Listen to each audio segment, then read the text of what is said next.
Bismillahirrahmanirrahim. Alhamdulillah wassalatu wassalamu ala Rasulillah, amma ba'.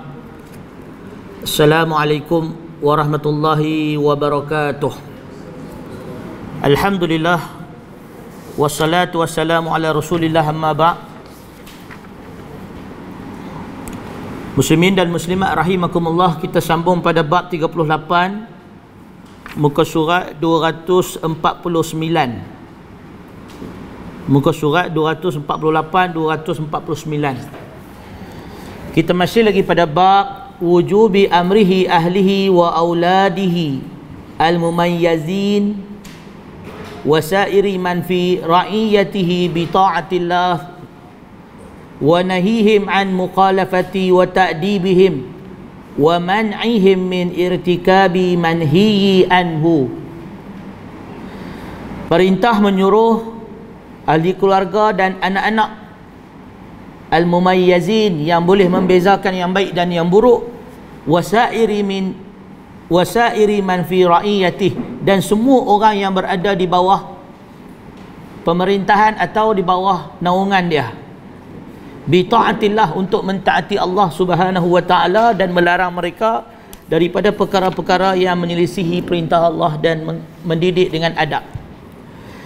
Baik muslimin dan muslimat rahimakumullah, dalam hadis Ibnu Umar, hadis ke-300, wa ani Ibni Umar radhiyallahu ta'ala anhu qala sami'tu Rasulullah sallallahu alaihi wasallam yaqulu kullukum ra'in wa kullukum mas'ulun an ra'iyatihi wa imamun ra'in wa mas'ulun an ra'iyatihi wa rajulu ra'in fi ahlihi wa mas'ulun an ra'iyatihi wa mar'atu ra'iyatun fi baiti zawjiha wa mas'ulatun an ra'iyatiha wal qadimu ra'in fi mali sayyidihi wa mas'ulun an ra'iyatihi fa kullukum ra'in wa mas'ulun an ra'iyatihi, atau kama qala. Daripada Ibnu Umar, Abdullah bin Umar bin Khattab radhiyallahu ta'ala anhu, sahabat Nabi yang meninggal dunia pada tahun 72 Hijrah. Abdullah bin Umar adalah di antara anak Sayyidina Umar yang tua. Dan dia ni masa wafat Sayyidina Umar bin Khattab radhiyallahu ta'ala anhu, di antara orang yang disebut kibarus sahabah, yang dicalonkan sebagai khalifah tapi dilarang oleh Umar. Umar dah pesan siap-siap anak dia tak boleh jadi khalifah, dia tak bagi. Tetapi anak dia termasuk ashabus syura, ahlu syura, termasuk ahli dalam syura memilih khalifah, anak dia ni. Dan beliau memiliki kefaqihan dan memiliki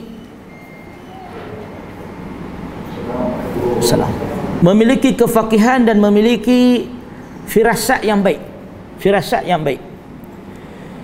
Apa makna firasat yang baik? Sebab ada benda yang kadang-kadang kita tak boleh guna ilmu. Ada benda yang ilmu tak dapat nak tembus, tetapi ditembusi oleh firasat. Apa dia firasat? Firasat ni dalam istilah para ulama ialah ilham dari Allah. Ilham dari Allah yang mana merupakan suatu penglihatan batin. Penglihatan batin berdasarkan iman dan cahaya Allah. Itu makna firasat. Orang-orang sufi dan sebahagian istilah ulama salah, mereka kata firasat ni adalah pantulan cahaya Allah ke dalam hati. Macam lampu kan, bila kita suluh kat cermin, dia terpantul, dia suluh tempat lain sama. Itu firasat.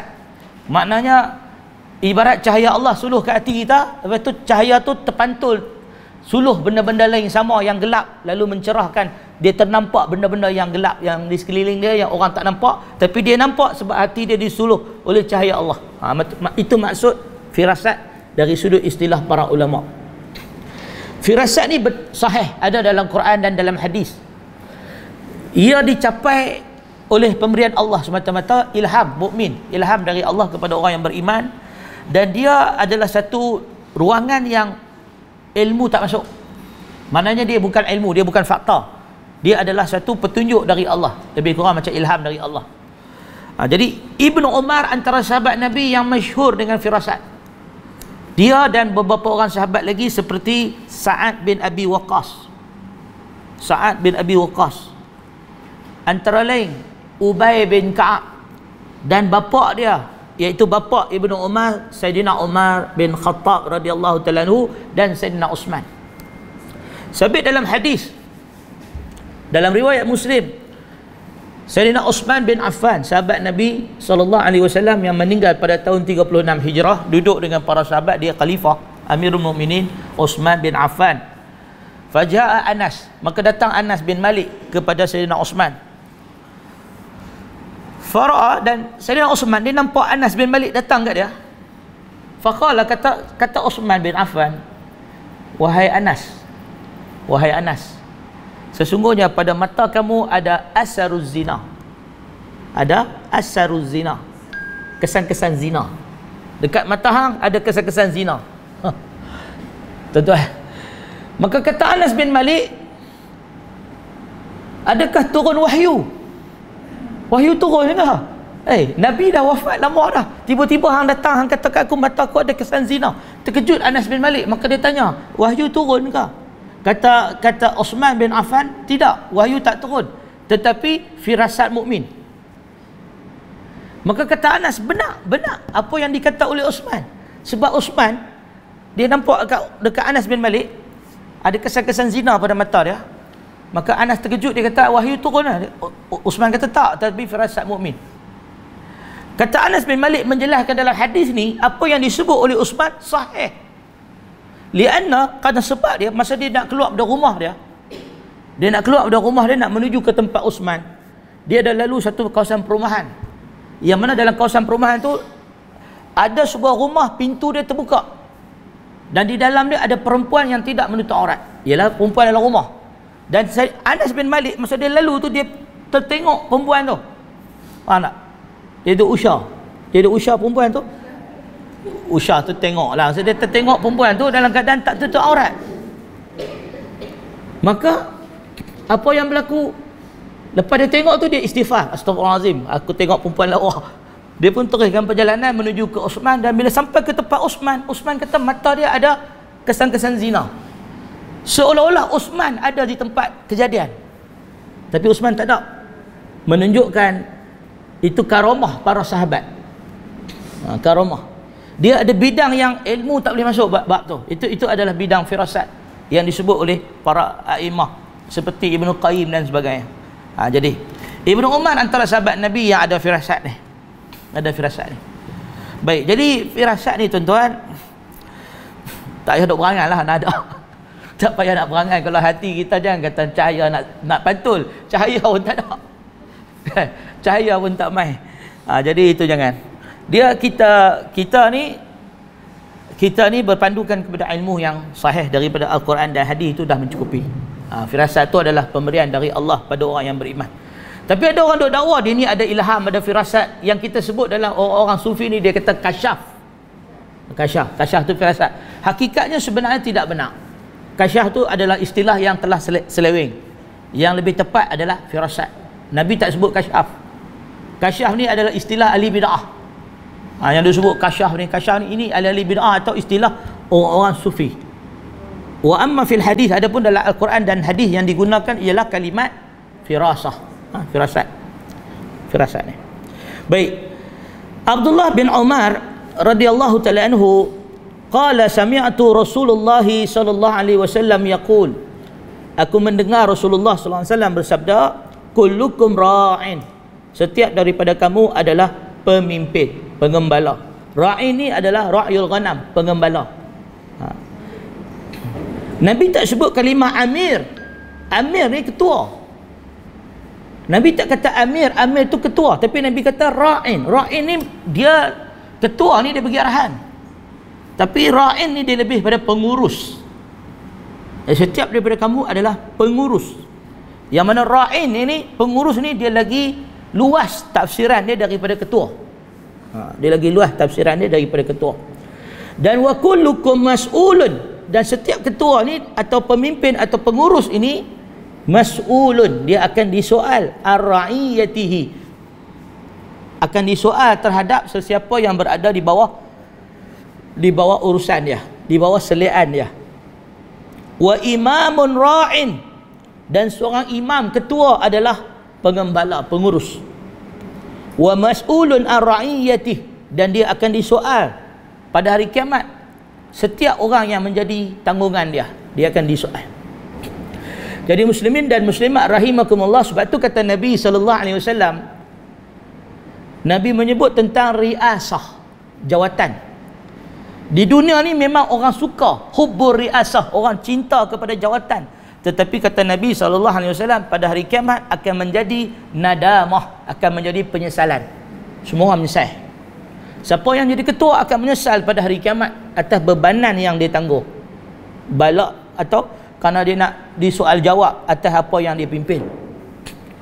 Wa rajulu ra'in fi ahlihi, dan setiap lelaki akan disoal dan menjadi pengetua atau pengembala atas keluarga dia, dan disoal atas orang bawahan dia. Dan mar'ah, seorang perempuan, ra'iyatun fi baiti zawjiha, dia akan disoal terhadap urusan rumah tangga suami dia. Wa mas'ulatun an ra'iyatiha, dan dia akan disoal terhadap apa yang dia uruskan dalam rumah tangga dia. Wa qadimu ra'in, dan pembantu, khadam juga adalah pengurus yang menguruskan harta tuan dia, dan disoal atas apa yang dia urus. Kesimpulannya Nabi kata fakullukum ra'in, kamu semua adalah pengembala yang mengembala atau memimpin sesuatu urusan, dan ditanya atas apa yang kamu pimpin. Muslimin dan muslimat rahimakumullah, para ulama salah sebut seorang lelaki dia akan disoal terhadap isteri dia, anak-anak dia, dan pembantu-pembantu rumah dia. Di dalam Sahih Al-Bukhari ada bab hamba. Bab hamba. Hamba ni kalau dia jadi hamba kita wajib bagi nafkah makan minum dia, makan pakai dia. Maka disebut berapa kali hamba tu kena bagi makan, sekurang-kurangnya 3 kali sehari, atau berapa kali yang tuan dia makan. Dan Sayyidina Uthman bin Affan dia ada hamba, dan hamba dia diberikan pakaian kain yang dia pakai. Maknanya kalau dia pakai baju Gucci, hamba dia pun baju Gucci. Macam tu. Ini disebut dalam hadis. Maknanya kita tak bolehlah, kita ni tuan majikan, kita pakai baju Gucci, hamba kita baju bandel. Tak boleh. Kita Gucci, hamba kita Gucci. Begitu juga Abdurrahman bin Auf, dia akan beli satu kain besar, kain potong besar, dia buat baju tu dibuat baju dia dan baju hamba-hamba dia, sehingga dia dan hamba dia pakai baju yang sama. Dan kalau mereka berjalan di pasar-pasar, orang tak boleh beza mana hamba mana tuan, tak boleh beza. Itu didikan Islam pada para sahabat.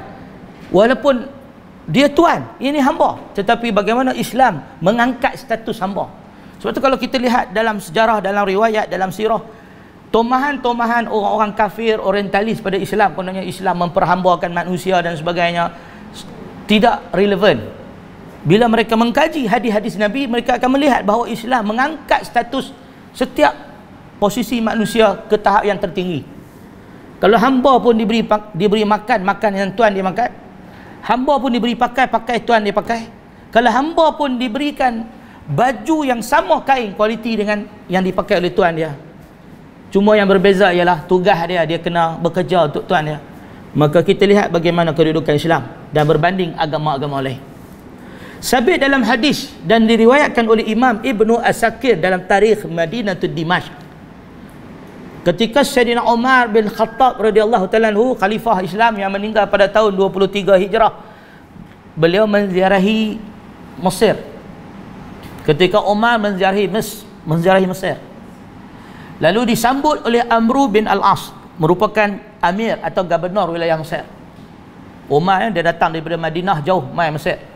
Sampai di Mesir disambut oleh Amru bin Al-As dan dibuat hidangan makan kepada Umar bin Khattab. Dia khalifah. Amru bin Al-As pun seronok main. Umar datang, khalifah datang, kita jamu makan. Maka pelayan-pelayan pun bawa makanan.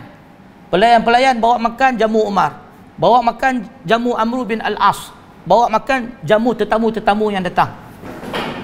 pelayan kan, dia pekerja istana, pekerja kerajaan Mesir, bawa makanan.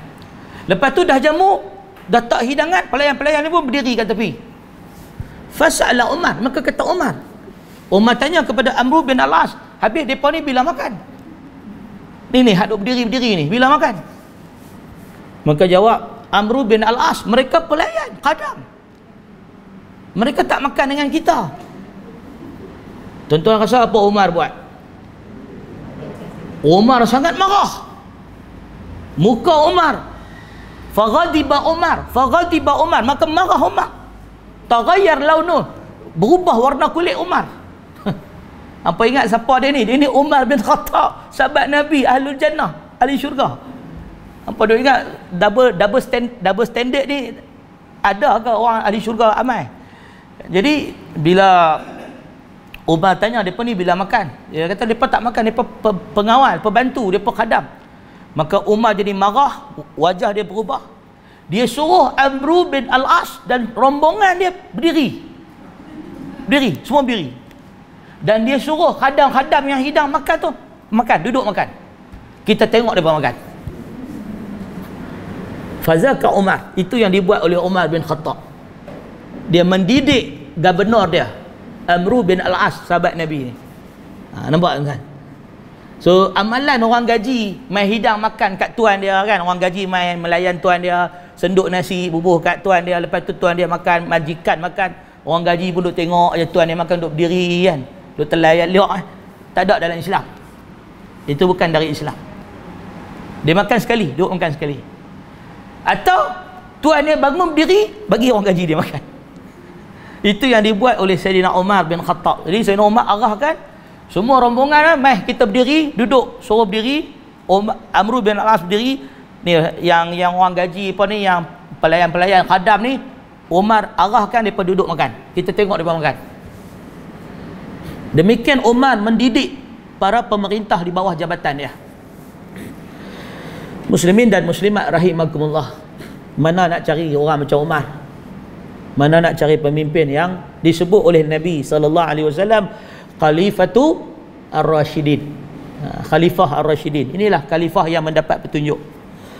Jadi muslimin dan muslimat rahimakumullah, di dalam masalah kepimpinan dia ada dua urusan. Yang pertama, ketaatan. Pemimpin dia wajib ditaati. As-sam'u wa ta'ah disebut di dalam hadis, dengar dan taat. Itu hak dia. Maka seorang pemimpin, seorang ketua keluarga, seorang bapa, seorang suami, seorang imam, dia wajib diberikan oleh pengikut dia, orang-orang bawahan dia, ra'iyati, orang bawahan dia kena bagi dekat dia as-sam'u wa ta'ah. Kena bagi dua benda ni dekat dia. As-sam'u wa ta'ah. Yang pertama, as-sam'u wa ta'ah, kena bagi dengar dan taat dekat dia. Yang kedua, kena bagi dekat dia bai'ah, kesetiaan. Jadi siapa-siapa yang diangkat untuk menjadi amir, kita kena bagi dia dua benda ni. As-sam'u wa ta'ah, dengar dan taat, wa bai'ah, dan bagi bai'ah dekat dia, allegiance. Maknanya bagi dia ketaatan, bagi dia apa, sokongan ataupun kesetiaan. Mana kata bila kita dah bagi bai'ah kat dia, kita tak boleh nak jatuhkan dia. Itu dah menyalahi bai'ah. Kita angkat dia, lepas tu kita pakat pula dengan orang lain nak jatuh dia, nak buat kerajaan tebuk atap. Itu tak boleh. Kita dah bagi bai'ah kat dia. Jadi mana-mana pemimpin yang diangkat sumpah. Bila dah diangkat sumpah, ibaratnya kita bagi bai'ah dekat dia, dia naik jadi pemimpin, kita kena bagi as-sam'u wa ta'ah fil ma'ruf, dengar dan taat dalam benda baik lah. Benda hak tak baik kita tak ikut lah. Dan yang kedua adalah kita kena setia dengan dia. Tak bolehlah tengah sementara dia memimpin, kalau tempoh memimpin 5 tahun, 5 tahun tu kena setia lah. Tak bolehlah dalam 5 tahun tu duk buat perjumpaan dekat London, buat perjumpaan dekat Mekah, buat perjumpaan kat mana-mana nak jatuhkan dia. Tak boleh, tak sunnah, menyalahi apa yang diajar oleh Nabi. Tapi lepas tamat tempoh kesetiaan dia, kita ambil balik lah, sebab dah tamat tempoh. Itu boleh lah. Itu tak ada masalah. Boleh pilih orang lain pula kalau kita tak suka kat dia. Tapi itu masalah orang tak faham. Jadi pemimpin ni dia ada dua hak ni, bai'ah, dan dia ada hak as-sam'u wa ta'ah. Manakala rakyat Rakyat pula, pada diri rakyat atas pemimpin, bukan dua, banyak. Al-Imam Mawardi, dia senaraikan tanggungjawab seorang pemimpin ke atas rakyat dia. Ada senarai, dia ada banyak. Yang paling asas ada 4. Yang paling asas ada 4. Yang pertama, iqamatuddin, menegakkan agama. Itu paling asas. Siapa-siapa naik jadi pemimpin, dia kena iqamatuddin, menegakkan agama. Maksud kata tegakkan agama ni, minimum ada 3. Dia tegakkan solat. Itu wajib lah.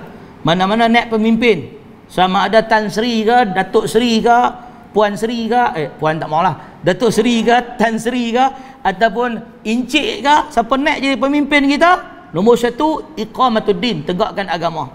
Makna kata tegak agama, minimum. Istilah negara Islam yang diberikan oleh Imam Ibn Khaldun dan oleh para ulama salah sangat longgar. Longgar maksud kata nombor 1, dia tegakkan solat. Dalam negara tu ada azan, ada sembahyang Jumaat, ada solat. Itu dikira tegakkan agama Syiah. Yang kedua, yang dikatakan imam itu melaksanakan iqamatuddin, ada zakat. Satu solat, yang kedua zakat. Karena Allah sebut dalam Al-Quran, wa aqimus salah wa itaiz zakah. Dirikanlah solat dan keluarkan zakat. Solat dan zakat dia adalah kesinambungan dalam masyarakat. Sanamun ni maknanya dia adalah benteng dan tiang bagi manusia. So nombor 1 solat, nombor 2 adalah zakat. Yang ketiga, yang dikatakan dalam agama, imam dia mesti menegakkan hukum yang disebut sebagai al-usrah. Al-usrah ni maknanya hukum hakam kekeluargaan Islam. Hukum hakam kekeluargaan Islam. Nikah kahwin cerai lagi apa lagi? Fasak, urusan rumah tangga umat Islam dia kena jaga. So selagi mana imam jaga benar ni, maka dia disebut iqamatuddin. Dan Imam Ibn Taymiyah tambah nombor 1, nombor 4, iaitu al-jihad. Al-jihad. Ada ulama memasukkan jihad sebagai iqamatuddin, ada ulama tak masukkan. Tapi yang disebut oleh Imam Ibn Taymiyah yang keempat ialah al-jihad. So minimum satu kerajaan tu dia dikatakan menegakkan Islam kalau dia buat 3 benda ni, atau dalam pendapat Ibn Taymiyah 4 perkara ni. 1, solat, 2, zakat, 3, usrah, menegakkan rumah tangga Islam dalam masyarakat. Maknanya hukum hakam Islam dalam rumah tangga, dia tegakkan benda ni. Nombor 4, jihad. Nombor 4, jihad. Jadi masuk jihad, kalau dia buat benda ni 4 ni, maknanya kerajaan itu dianggap kerajaan Islam walaupun dia ada kekurangan pelbagai. Itu yang kita lihat dalam sejarah Abbasiyah. Apa yang tak ada dalam Abbasiyah? Khalifah minum arak ada dalam Abbasiyah. Khalifah main perempuan ada dalam Abbasiyah. Khalifah berpoya-poya ada dalam Abbasiyah. Perang saudara berebut takhta ada dalam kerajaan Abbasiyah. Apa yang tak ada? Tapi ulama tak berontak sebab kerajaan itu dianggap melaksanakan Islam sebab ada 4 benda ni.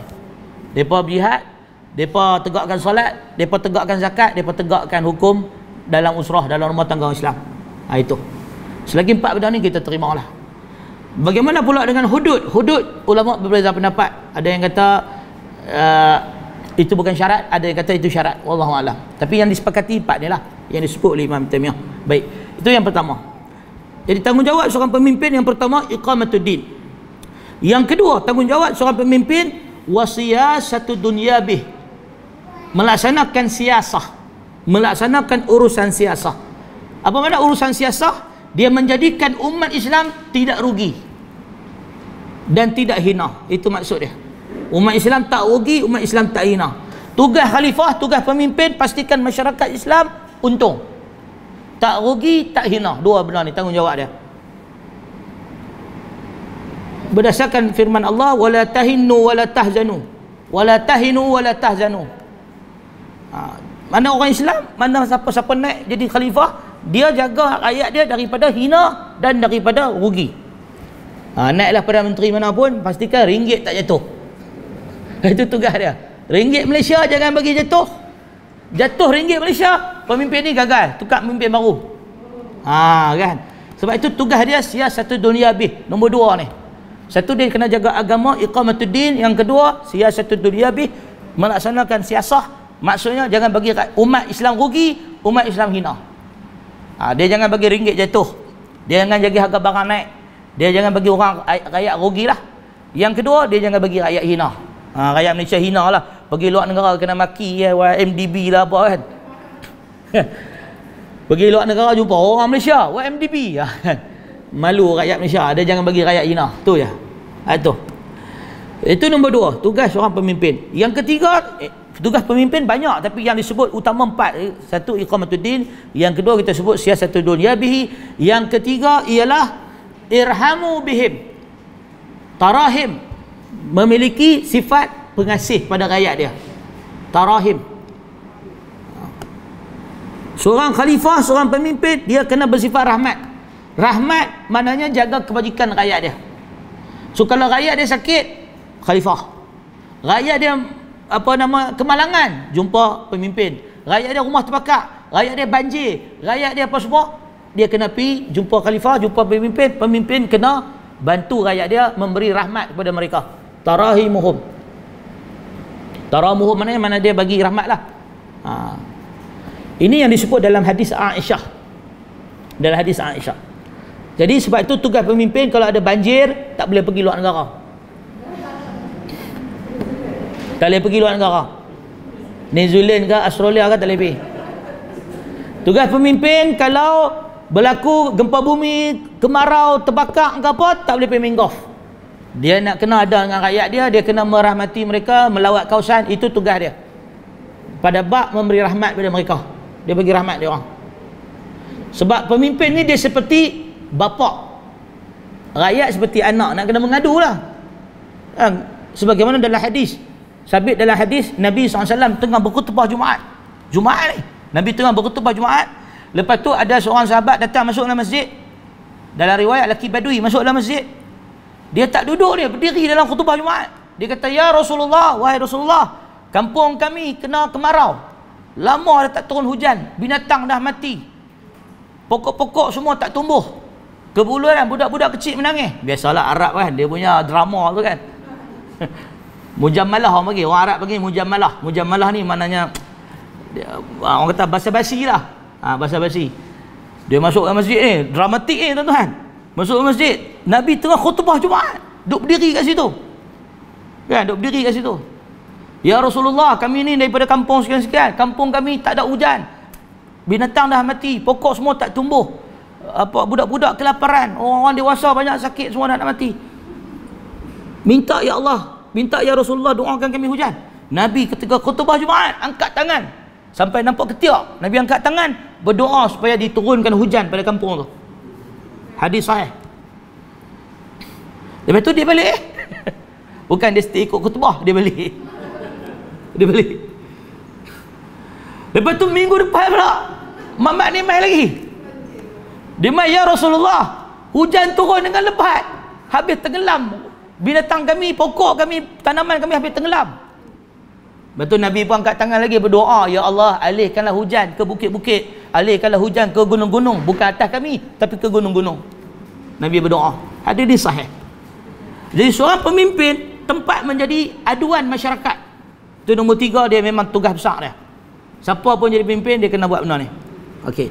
Dan yang keempat, selain daripada iqamatuddin, selain daripada siyasatud dunyabih, selain daripada memberi rahmat atau tarahim, memberikan rahmat kepada orang-orang yang berada di bawah naungan dia, yang keempat, tugas seorang pemimpin adalah untuk ad-difa' ar-ra'iyatih.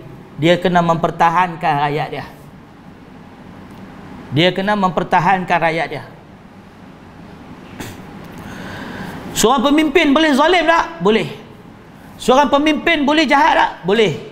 Seorang pemimpin boleh fasik tak? Fasik, boleh. Ada hadis sahih, solat di belakang imam yang fasik dan imam yang adil. Tapi seorang pemimpin boleh tak dia tidak mempertahankan rakyat dia? Tak boleh. Maka sebab tu ada bab imam yang lari. Imam bila dia lari, pemimpin bila dia lari, gugur dia punya status dia. Gugur status dia. Let's say Perdana Menteri tiba-tiba Malaysia nak kena serang, wa'yazubillah, na'uzubillah, dia lari dulu pergi London, dia lari dulu. Pemimpin bila dia lari dulu, status dia gugur, jatuh pada orang nombor 2. Itu standard amalan masyarakat dunia yang dalam Islam ulama-ulama siasah masukkan dalam bab hak-hak imam, hak-hak imamah. So jadi kalau pemimpin, dia wajib mempertahankan rakyat dia. Tuan-tuan faham eh? Sebab tu para ulama menyebut bila berlaku satu musibah, yang tinggal kawasan tu pemimpin dia yang paling last sekali. Dia nak kena pertahankan rakyat dia, dia kena duduk atur strategi. Katakanlah satu daerah tu kena serang, let's say kita duduk di mana, kita duduk di negeri Padang Pasir Berdengung kan, negeri kita nama dia negeri Pasir Berdengung. Pemimpin raja ke sultan ke Perdana Menteri negeri Pasir Berdengung ni, kalau diserang musuh, dia kena stay sampai lah. Dia dengan tentera dia, bagi rakyat lari dulu, rakyat selamat dulu, rakyat berhijrah dulu, dia kena pertahankan musuh. Ini kalau negeri kena serang, dia semua dengan family dia dah out dah. Dah private jet pergi luar negara dah. Maka status dia jatuh. Dia bukan lagi pemimpin. Dia digugurkan, dipanggil insihab. Insihab tu maknanya dilucutkan jawatan. Dia boleh dilucutkan jawatan. So itu ini 4 tugas utama seorang pemimpin yang disebut oleh para ulama, tapi sebenarnya banyak lagi lah, tapi yang asal 4 ni. Iqamatuddin, tegakkan agama. 2, dia kena melaksanakan siasat dunia bih, jangan bagi rugi rakyat dia, jangan bagi hina. Nombor 3, dia kena merahmati mereka. Dan yang keempat, dia kena mempertahankan mereka. Tak kisahlah apa-apa serangan pun, dia kena dulu. Dia kena dulu. Itulah yang menyebabkan dia berhak dapat hak ketaatan, as-samu wa ta'ah dan bai'ah. Jadi sebab tu tuan-tuan, bukan senang jadi pemimpin. Kita ni ramai orang tak faham pemimpin ni, dia ingat senang je. Jadi apa-apa wakil rakyat belah dulu. Banjir ke apa ke, menteri cabut dulu. Itu salah. Baik muslimin dan muslimat rahimakumullah, kita sambung pada hadis daripada Amr bin Shu'aib. Wa an Amr bin Shu'aib radhiyallahu ta'ala anhu an abihi an jaddihi radhiyallahu ta'ala anhu qala Rasulullah sallallahu alaihi wasallam. Daripada Amr bin Shu'aib. Baik. Daripada Amr bin Shu'aib, daripada bapa, daripada datuk dia, bahawa Rasulullah sallallahu alaihi wasallam bersabda, muru auladakum bis salah wa hum abna'u 7 sinin. Perintahkan anak-anak kamu untuk melaksanakan salat apabila mereka mencapai usia 7 tahun. Wadribuhum, dan pukullah mereka, alaiha wa hum abna'u 10, dan pukullah mereka bila sudah sampai usia 10 tahun. Wa farriqu bainahum fi madaji', dan pisahkan tempat tidur mereka bila mereka sudah sampai usia yang disebut sebagai mumayyiz. Muslimin dan muslimat rahimakumullah, dia usia budak-budak ni dia ada 2. Satu kita panggil mumayyiz, satu lagi baligh. Apa makna baligh? Baligh ni dia dah capai usia dia akan mendapat bebanan syariat. Maknanya dia sudah menanggung dosa dan pahala. Kalau lelaki mimpi keluar air mani, kalau perempuan datang haid. Manakala mumayyiz, mumayyiz ini daripada kalimah tamyiz. Tamyiz ni mana dia boleh beza mana yang baik, mana yang buruk, walaupun dia belum baligh. Dia boleh beza mana bahaya, mana tak bahaya. Maka usia yang tamyiz ini disebut oleh para ulama sebagai syarat sah ibadah. Jadi maksud kata Nabi SAW perintahkan budak-budak salat awal 7 tahun. Budak-budak awal 7 tahun semayang mereka sah tak? Jawapan jumhur kata sah. Sebab syarat sah ibadat bagi kanak-kanak ialah tamyiz. Tamyiz maknanya cukup boleh beza baik buruk, ibadat dia sah, tak perlu baligh. Maka sebab itu jumhur mengatakan ibadat haji kanak-kanak sah dan dapat pahala. Kan kalau kita masa anak kita kecil, kita tengah ada duit, kaya kan, ada duit, ada rezeki lebih, kita pergi buat haji, bawa anak pergi buat haji. Maka anak tu bila dia dah buat haji masa kanak-kanak, haji dia sah dengan syarat dia mumayyiz. Kalau dia baru umur setahun, pampers pun duk pakai lagi, tak erti beza tai dengan duit shilling, tak boleh beza, tak boleh lah. Tapi kalau dia mumayyiz, dia tahu beza mana baik, mana buruk, mana najis, mana bukan najis, maka haji dia sah. Lepas tu bila bapak dia dah besar, bila dia dah besar, bapak dia pun dah miskin balik dah. Maka tak mampu nak bawa pergi haji. Adakah dia telah gugur fardu haji dia sebab dia dah pergi besar kanak-kanak? Gugur. Haji dia dikira sah. Jelas? Itu jumhur. Baik. Imam Asy-Syaukani rahimahullah dalam perbahasan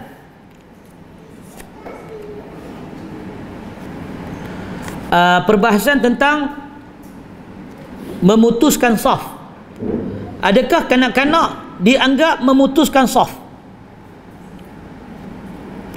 Adakah kanak-kanak dianggap memutuskan saf? Kata Imam Asy-Syaukani berdasarkan hadis daripada Amr bin Salamah. Berdasarkan hadis daripada Amr bin Salamah yang diangkat oleh Nabi SAW untuk menjadi imam. Hadis dari dalam Al-Bukhari dan Abi Daud. Hadis Amr bin Salamah. Dia ni adalah seorang budak yang di dalam hadis dia kata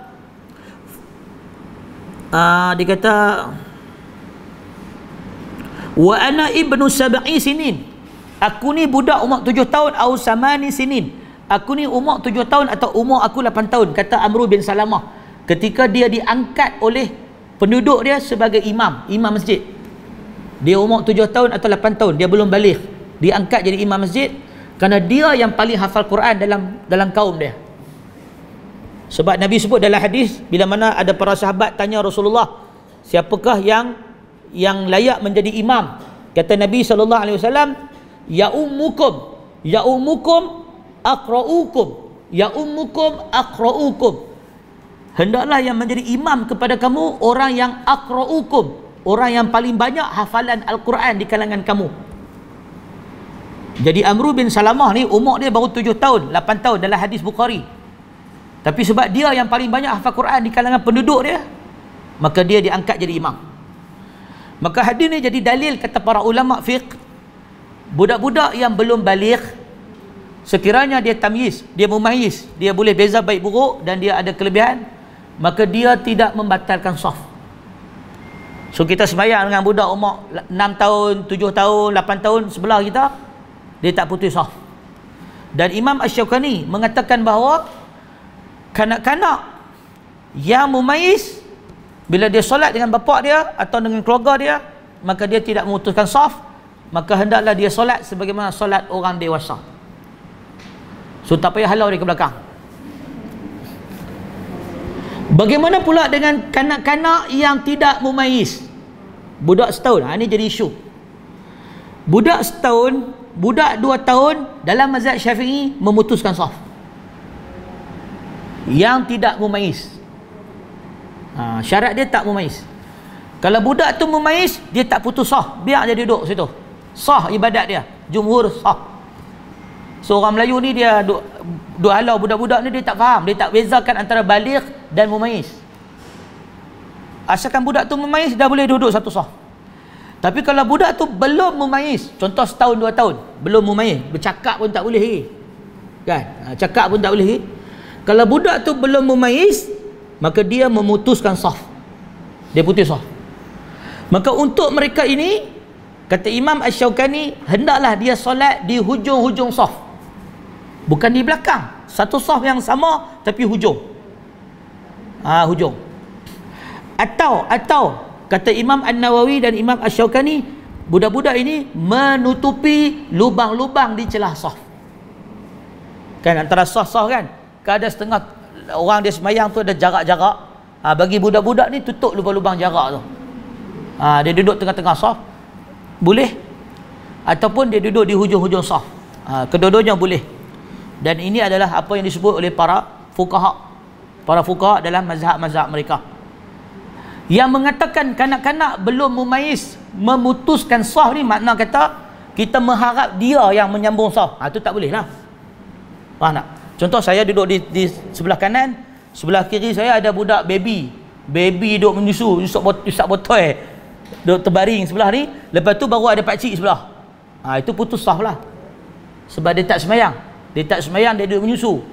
Tapi kalau budak belum memayis tu, dia semayang juga, dan saya duduk satu sos, sebelah saya ada orang tua, tapi ada celah sikit, kita letakkan budak tu di celah-celah itu tidak memutuskan saf. Atau kita letakkan dia di hujung saf, itu tidak memutuskan saf. Jelas? So dia ada beza. Adapun dakwaan kata budak ni pakai pampers ada najis, walaupun dalam pampers dia ada tai, selagi mana dalam pampers tidak mencemarkan sekeliling, maka tidak najis, tak ada masalah. Kalau nak kira dalam paper pun kita kira, habis dalam perut kita pun ada tai, kan? Cuma tak keluar lagi ya, kan? So tak boleh kira lah, tak boleh pakai lah, kaedah tu tak pakai. So budak kalau kata dia pakai pampers dah tertutup elok, so tak ada najis lah, walaupun kita dukung dia dalam sembahyang, tak ada masalah. Baik, muslimin dan muslimat rahimakumullah. Jadi Nabi SAW memerintahkan supaya kanak-kanak diajar solat usia 7 tahun. Baik lelaki, baik perempuan, 7 tahun kita ajar dia solat.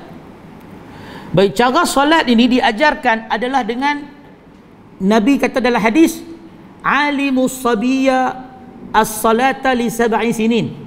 Dalam riwayat yang lain Nabi kata, muru auladakum bis salah, suruh mereka solat. Kata para ulama, solat ini dilakukan dengan cara ditunjukkan. Itu sebabnya. Solat ni sebab cara nak mengajar solat, bukan kita bagi tutorial, bukan bercakap, tetapi tunjuk. Sebagaimana sabda Nabi SAW, sallu kama ra'aitumuni usalli, solatlah kamu sebagaimana kamu lihat aku solat. Jadi ibadat dalam Islam ada yang berbentuk kita kena tunjuk ke orang. Solat ni kita tunjuk dekat dia cara solat, angkat takbir, rokok dan sebagainya. Dan bagi orang-orang yang mengajar orang solat, dibenarkan kepada dia untuk menyalahi beberapa sunnah, seperti membaca secara jahar.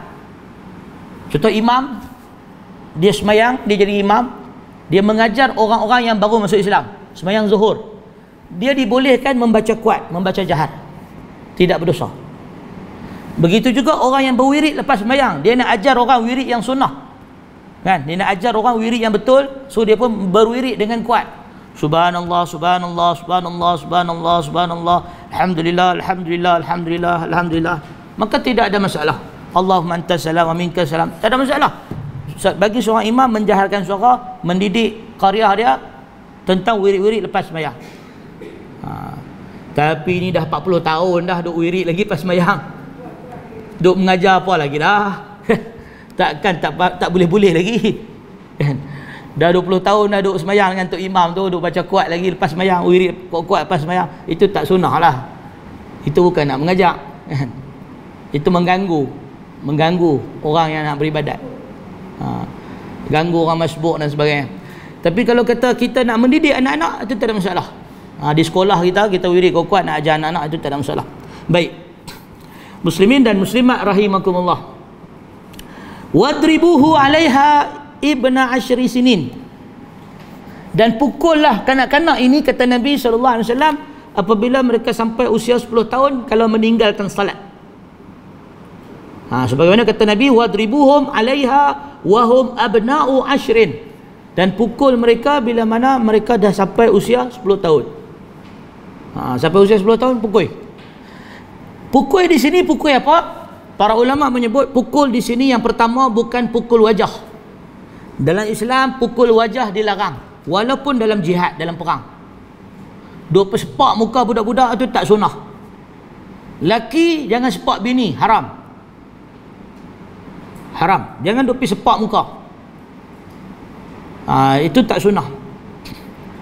Jangan pukul dalam arti kata wajah. Hindari wajah walaupun dalam perang, dalam jihad. Sebab wajah ni tempat pandangan.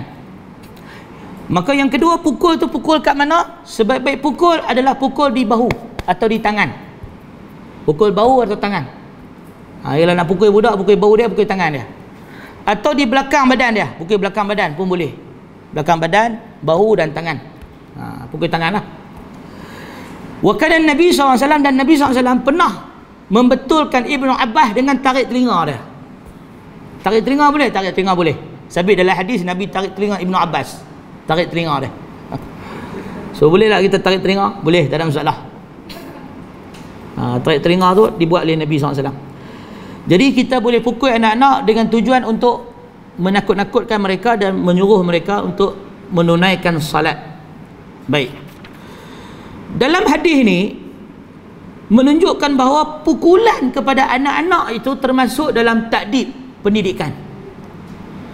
Ada orang dia pun kata corporal punishment. Corporal punishment ni maknanya pukul-pukul fizikal ni tak bagus, merosakkan psikologi budak-budak. Tapi kita kena faham, Islam ini dia agama yang menyeluruh. Islam ni bukanlah tak cerdik, Islam ni cerdik. Allah yang turunkan syariat ni cerdik, maha bijaksana, maha cerdik. Dalam Islam, walaupun kita ada pukul budak, kita ada bab pujuk budak, kita ada bab bercakap benar dengan budak, ada bab menunaikan janji dengan budak, ada bab memberi kasih sayang pada budak, ada bab mencium budak, ada bab mengutamakan budak-budak, ada bab menyantuni kanak-kanak, bagi salam dulu dekat budak-budak dan sebagainya.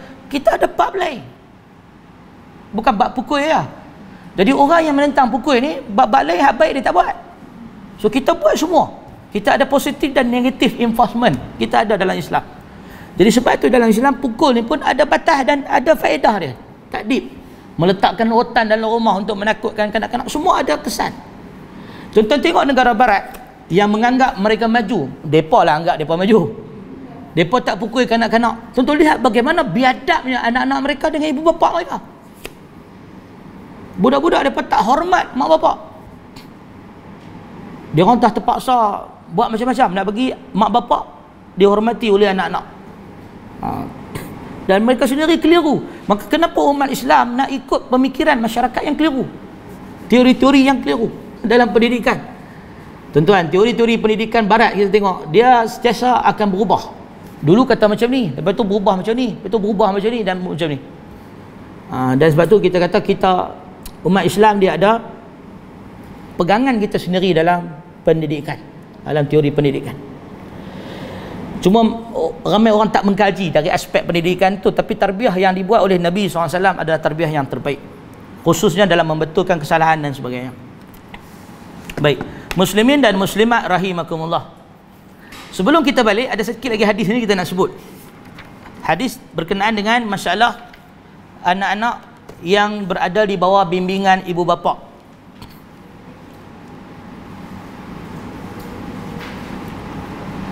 Kata Anas bin Malik,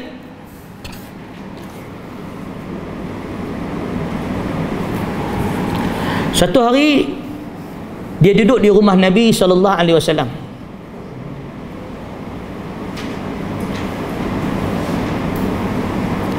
Satu hari aku duduk dengan Nabi SAW.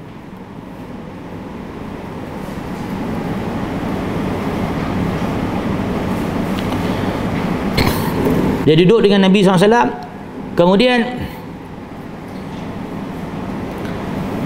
Nabi bangkit, datang dekat dia. Nabi berdiri menjadi imam dan dia solat di belakang Nabi dengan satu orang budak lagi. Kemudian ada seorang perempuan tua, nenek, solat di belakang mereka. Lalu Nabi mengimamkan solat 2 rakaat dengan 1 salam. Hadis Bukhari dan Muslim. Menunjukkan Nabi SAW ni dia tak banyak cakap. Nabi ni dia bukan jenis orang yang banyak cakap, dia terus buat. Dia orang yang praktikal. So jadi bila dia tengok budak-budak ni dia buat benda yang sia-sia, duduk relax ya, dia pun pergi angkat takbir, dia duduk depan jadi imam, sekali budak-budak ikut belakang dia, solat di belakang dia. So begitu cara Nabi mendidik ahli keluarga dia.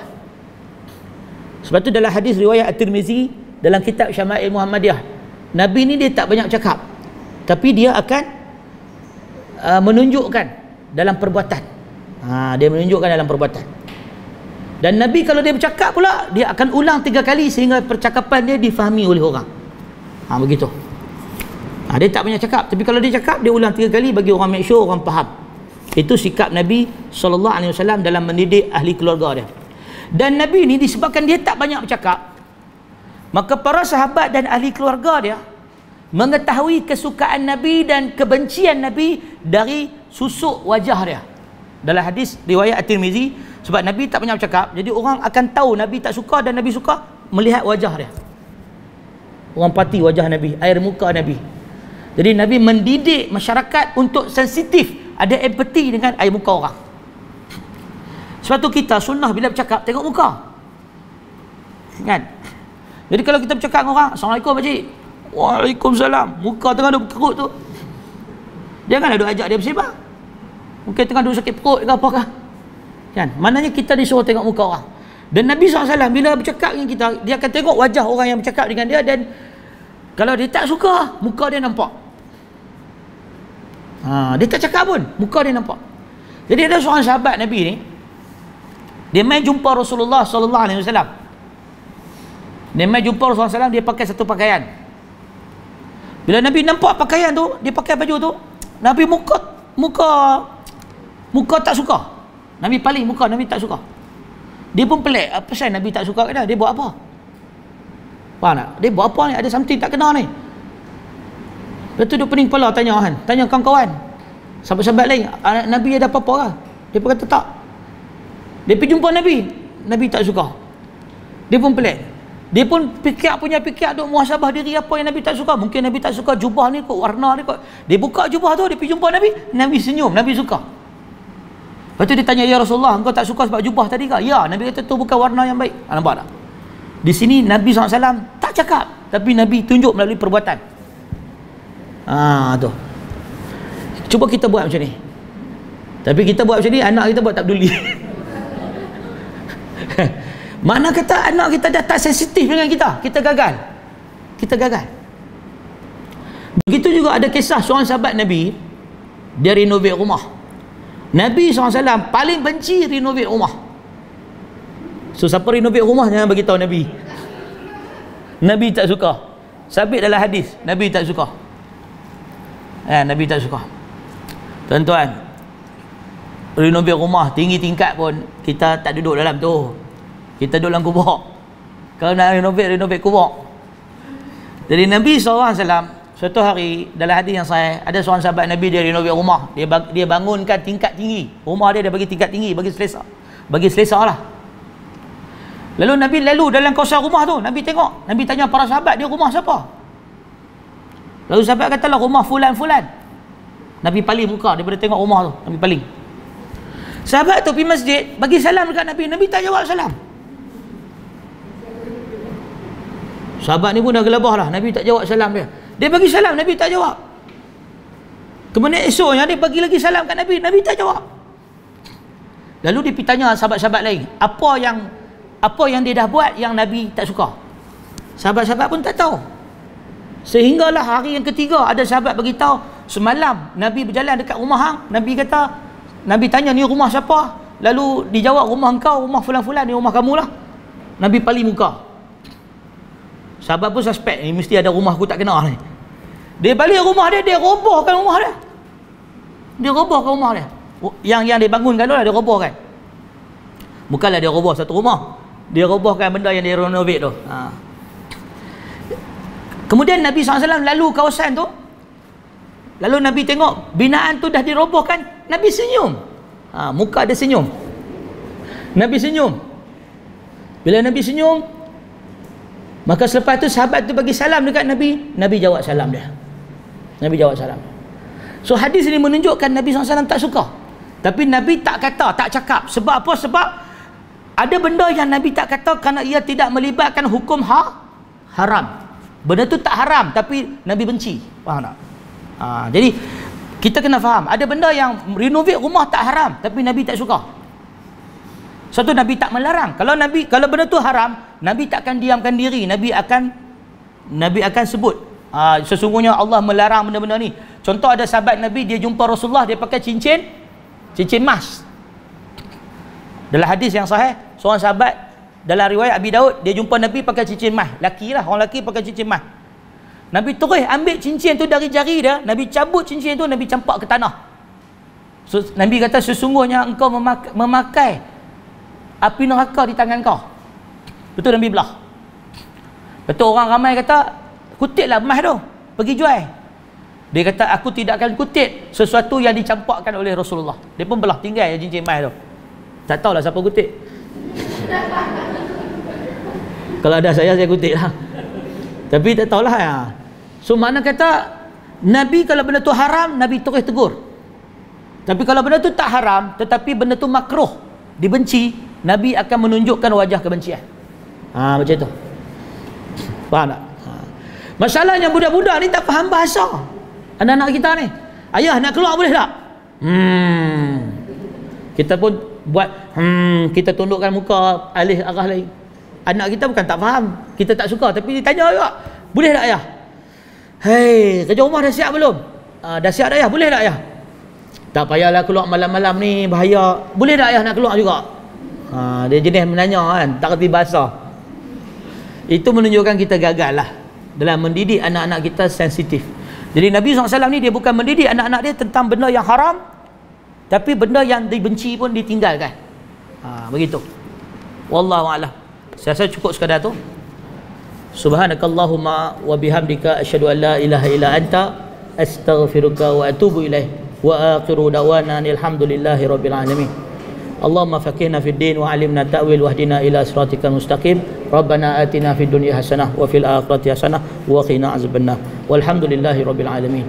Assalamualaikum warahmatullahi wabarakatuh. Bismillahirrahmanirrahim. Assalamualaikum warahmatullahi wabarakatuh. Tujuan saya memberi sedikit sepatah dua kata ni untuk memaklum kepada tuan-tuan yang kami merupakan media yang merakam kuliah-kuliah asatizah sunnah di Ipoh Perak terutamanya, dan kami lebih mengharap kepada bantuan dari segi infak bulanan bagi tujuan gerak kerja lah. Antaranya kita nak servis kita punya barang-barang peralatan, equipment, kemudian bayar gaji kita designer dan juga internet bulanan. Samping itu kita ada buat daurah-daurah ilmiah, dan daurah ni pula kita bagi percuma saja. Makan kita bagi, kemudian kita bagi buku daurah, kita sasarkan daurah ni bulanan lah. Sebab itu pada poster kami ada beritahu yang kita minta infak ni antara tujuan lain adalah untuk daurah bulanan juga, selain daripada gerak kerja lah, insyaAllah. Dan pada tuan-tuan yang nak infak ke akaun di bawah ni, akaun di bawah ni adalah akaun pertubuhan ya, pertubuhan kebajikan Mishkah Kinta Perak. Di situ kami akan gunakan duitnya untuk gerak kerja, daurah-daurah ilmiah yang percuma. Kita tak ada yuran ke apa, tak ada, yang semua percuma je kita bagi, insyaAllah. Allahu a'lam. Assalamualaikum warahmatullahi wabarakatuh.